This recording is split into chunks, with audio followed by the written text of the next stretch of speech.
sophomore. I'm in my room, in my fraternity, making coffee.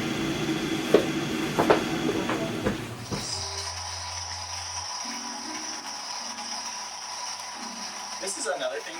Whenever you're recording me and I know it, definitely like turn on in a different way. I've rewatched the coffee video you did me like sophomore year a couple times. Well, that didn't work. I think it still looks pretty put together though. I think it looks like I kind of knew what I was doing. Granted, if you pour over coffee ever, where I close. Last 2 years have been very difficult. It definitely taught me a lot. I feel like it taught most people a lot of things. Whether it's just reevaluating social situations, what people want from either their relationships, whether that's in work, with themselves. It was definitely a time to work through some stuff, experiment a little bit. Like I grew a handlebar mustache. Great COVID thing to do. Have I heard of Nogate? Yeah, I've heard of Nogate. Thought it was a myth.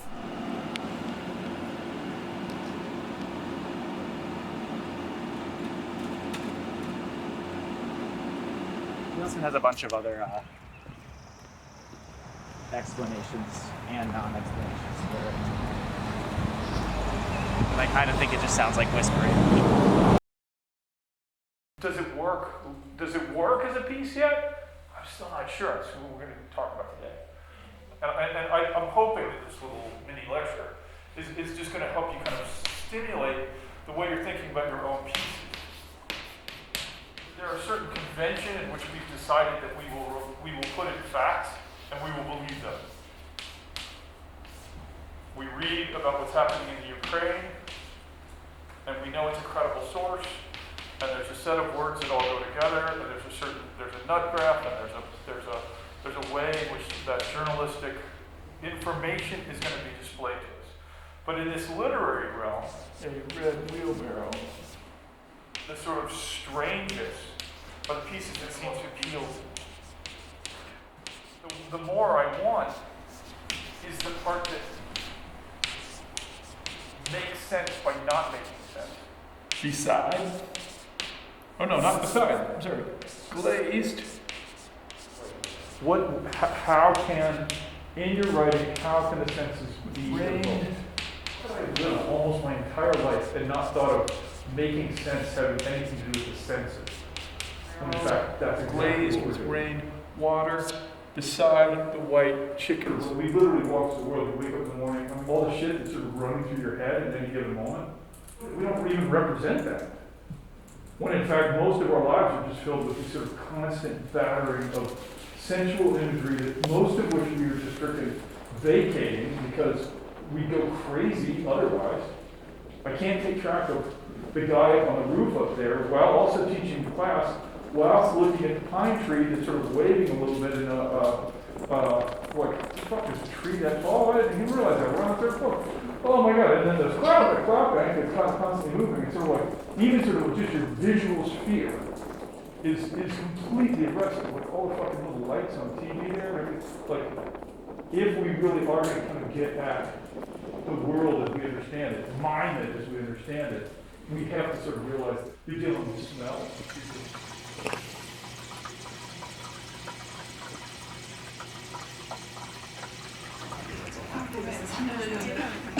Can I serve you guys?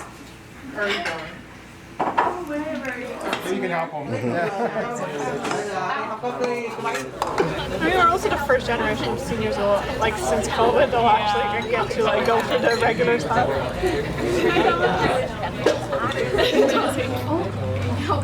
Nogate? The Nogate? Nogate basement, 10:30. I've heard stories. Hoping we can go one of these days. All right, so anything else? Questions, comments, thoughts? All right, ready to go.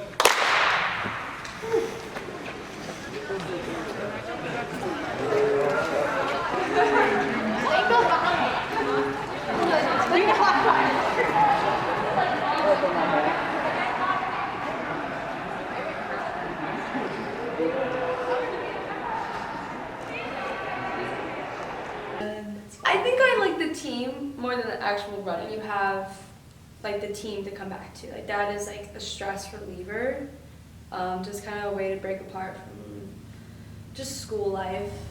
So I enjoy that. If it weren't for the people, I would quit a long time ago. So it was kind of hard when like quarantine hit and everything. I didn't run. I took 7 months off. I was like, nope, 1, it hurts, and 2, I'm not doing this alone, so I just refused. It hit at the perfect time for me personally. And me, oh Yeah, definitely. because I was already injured with my foot stress fracture, and I was trying to get over that. I was like, and yeah, I got tendonitis in both my knees and didn't run for 6 months. Yeah. So we were chilling without running. Honestly, it was so long ago. I feel totally old. Yeah, I feel so old. It breaks your body down. And it takes a lot of energy sometimes. Yeah. It's so fun.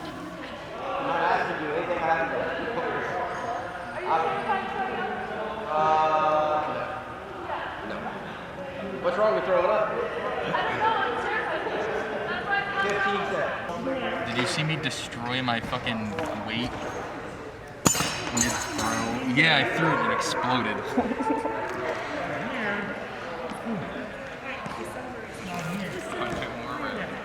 And that's why it's hip coming through. Okay. You're aggressive now, good punch. See, I did a good punch.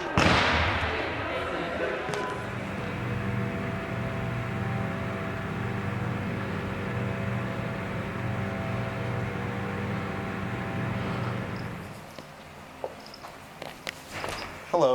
Have you heard of Nogate? Okay. What happened about it? The old dorm, yeah. I know that it was shaped like an X. I know that there used to be basement ragers that would always get busted. I know that it was the oldest dorm here and that it had mold in it. And I heard that if you flushed the toilet while someone was showering, the water would turn boiling hot. You know, I was a regular attendee my freshman year. I was in there a good amount, and one thing I will tell you is that there was definitely a lot of fun had right before they broke it down. Why do you think they broke it down? I had a few suspicions, but nothing confirmed. You know, it was one of those things that was swept under the rug.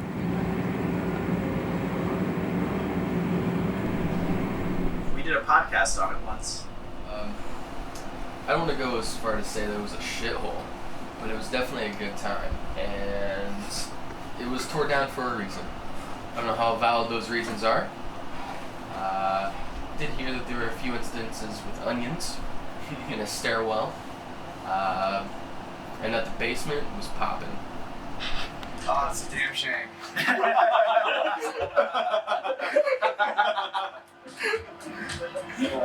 gotta go to the meeting. Oh, yes. See you guys later. See you, Abel. And I'm gonna just put it all in sequence. I think we may need to reshoot some things, but I don't anticipate it'll take too long.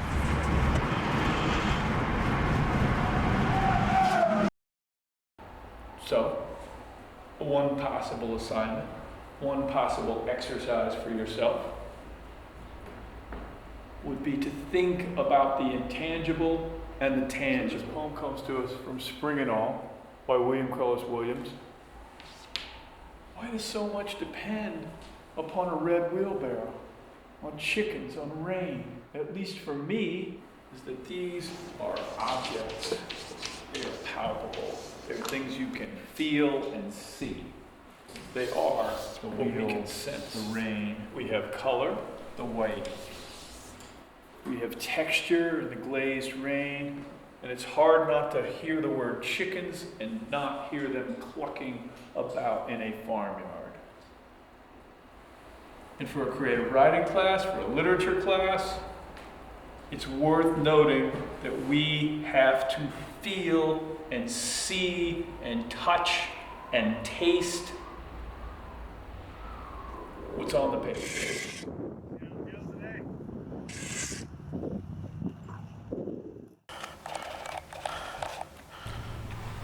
It was like a gross but fun place to be. I always smelled like onions.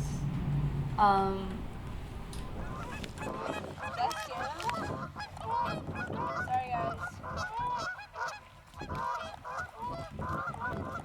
I just remember right off the bat, that was like the cool freshman dorm. Lily Night 1, when all the freshmen moved in, obviously it was just a random bunch of people because that's what freshman dorms are. It was suite style, so that was like different. And the third floor was the floor I was on, and on the men's side we had the Bob Ross suite, on the women's side we had the Tipton. It was kind of like the two like main group, like the ones people knew about. But like our suite had its own like things, like It was just like a different type of environment for sure. Like, so I was kind of jealous of the suite style. I definitely liked that you guys could have your own like living room and shared space. I don't know. It's just a little more hidden from RAs. It's a little more secluded, and while it was really fun, it's clear that they don't want to do it again because there's no other dorms like it. The new dorms don't have it like that. Like, I don't know. I guess they thought it was outdated. Someone also told me that the reason Nogate was so confusing is because they built it specifically to be confusing. Like in case there was an emergency and some intruder came in. That's what Noah Boyce told me on my tour. And he said that it was meant to be a maze. And when I first moved in, thought it was a maze. I got lost every single time I went into Nogate. I had a very difficult time finding my room. It was the furthest back, but fourth floor, room 413 with Seth Fagan. A certain charm to it. A certain charm. I don't know. I was a little skeptical, just because it looked really old, and I was worried about the mold I had heard about. So it was just known for being like the Ho ghetto and just filled with mold. Onions was definitely the majority of the produce found at the bottom of the stairwell. Yeah, there was a lot of... One time there was a pumpkin down there. I mean, when we lived in Nogate, I loved Nogate. It may have been a truly disgusting building, but it was living in Nogate in general and all the people there, I loved it. 'Cause, I don't know. Like having you down the hall, and felt like I found a group pretty soon on that I got along with and felt like I fit in with, which isn't necessarily what I expected, but yeah.